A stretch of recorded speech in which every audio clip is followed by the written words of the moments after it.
Salut tout le monde, j'espère que vous allez bien, c'est Coach Lafont. Aujourd'hui, on se retrouve pour une nouvelle capsule informative, puis aujourd'hui, on va parler des différents types de protéines. Vous êtes peut-être pas au courant, mais il y a 6 différents types de protéines en poudre qui se distinguent. Quand on pense à la protéine en poudre pour prendre pendant l'entraînement, on pense souvent à la whey, qui est une protéine de lactosérum.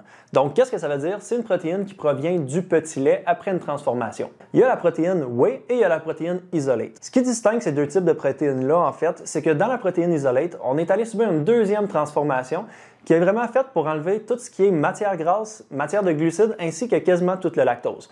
Donc, pour les personnes intolérantes au lactose, la isolate peut faire l'affaire, mais c'est sûr qu'il en reste un petit peu. La protéine régulière whey, son problème, c'est au niveau de la digestion. Il y a beaucoup de personnes qui ont de la misère à la digérer. Il faut se dire que le matin, si on la prend vraiment dans les premières heures qu'on est levé, le corps n'est pas prêt à aller chercher une quantité de protéines qui est difficile à digérer.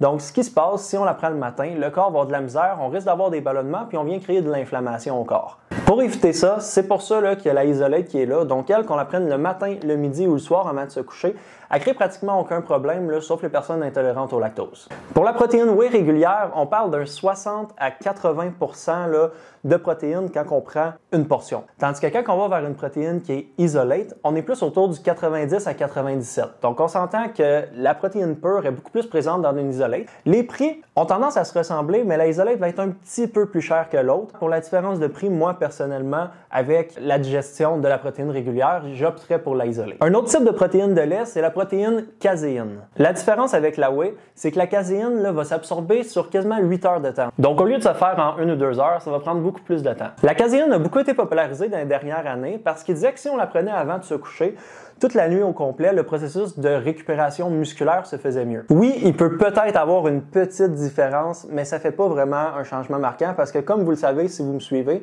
le total de protéines important, c'est le total qu'on va aller chercher dans la journée, puis autour de l'entraînement. Autre que ça, que ce soit une protéine qui se digère vite, une protéine qui se digère lente, une protéine de lait ou de plante, la différence n'est pas énorme. Tant qu'on va chercher une protéine, c'est vraiment ça qu'on veut prioriser. Pour sortir un petit peu des protéines de lait, on reparle de la protéine de bœuf. Donc, la différence de la protéine de bœuf, c'est fait à partir là, principalement des os. Ce qu'ils ont fait avec la poudre d'os par la suite, c'est qu'ils l'ont hydrolysée.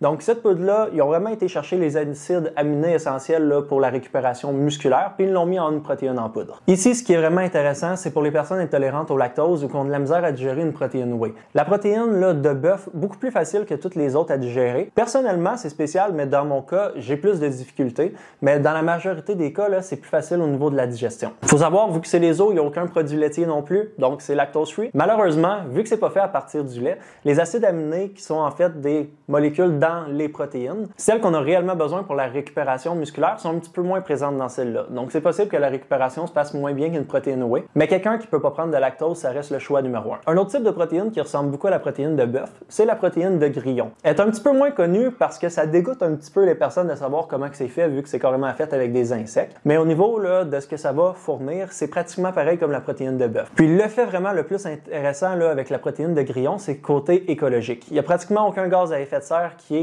relâché pendant cette production-là. Finalement, dernier type de protéine populaire, c'est la protéine végétale. La protéine végétale là, est principalement faite à partir de 3 ingrédients. On parle du riz, du chanvre et de tout ce qui est les pois. Quand vous achetez une protéine végétale, faites très attention à celle que vous choisissez. Parce que d'une marque à l'autre, on peut varier de 50 à 90% là, de protéines pures.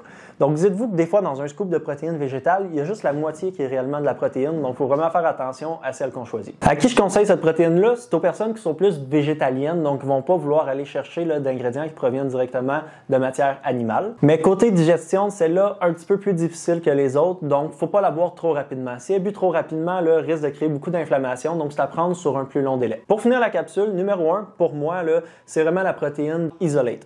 Donc, celle-là, super facile de digestion. On peut la prendre n'importe quand. On sait que tous les acides aminés essentiels qu'on a vraiment besoin pour la récupération musculaire sont présentes. Il n'y a pas de matière grasse, pas de glucides, puis c'est très facile de digestion.